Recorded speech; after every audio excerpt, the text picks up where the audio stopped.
Tanzania has a rich and diverse history shaped by a variety of influences over the centuries. Here's an overview. Pre-colonial period. Tanzania's history begins with the early settlements of hunter-gatherers and later Bantu-speaking peoples around 2000 BCE. These early inhabitants were engaged in agriculture, iron smelting and trade. By the 1st century CE, the region along the coast became part of a larger Indian Ocean trading network. Coastal city-states such as Kilwa and Zanzibar emerged, flourishing through trade in gold, ivory and slaves with merchants from Arabia, Persia, India and later Europe. Arab and Portuguese influence.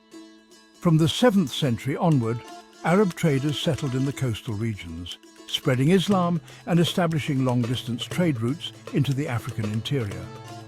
By the late 15th century, the Portuguese arrived on the coast, seeking control over the lucrative Indian Ocean trade. Their control was short-lived, and by the early 18th century, the Omani Arabs drove the Portuguese out, establishing the Sultanate of Zanzibar, which became a center of the East African slave trade. German colonization. In the late 19th century, the European scramble for Africa brought Tanzania under German control as part of German East Africa. The Germans faced significant resistance from local populations, notably the Maji Rebellion from 1905 to 1907, where thousands of Tanzanians revolted against harsh colonial policies. The rebellion was brutally suppressed, with widespread devastation and loss of life. Following Germany's defeat in World War I, German East Africa was divided, and the mainland known as Tanganyika became a British mandate under the League of Nations in 1920.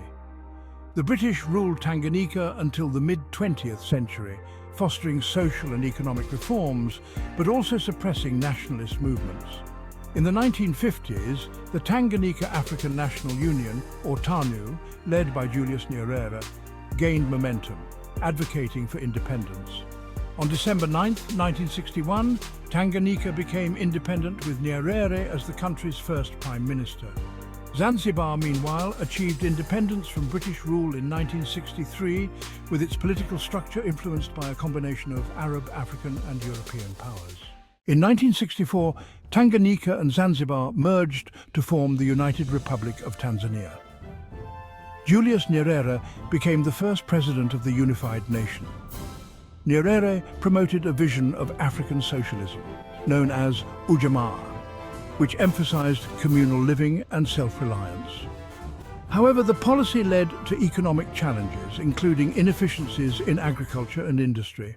By the mid-1980s, Nyerere stepped down, and his successor, Ali Hassan Mwinyi, shifted the country toward a more market-oriented economy, accepting International Monetary Fund and World Bank reforms. Tanzania transitioned from a one-party state to a multi-party political system in 1992. Tanzania remains a stable country in East Africa, with significant progress in education, health and infrastructure, though challenges like poverty and corruption persist. It continues to maintain strong economic ties with its neighbors and international organizations.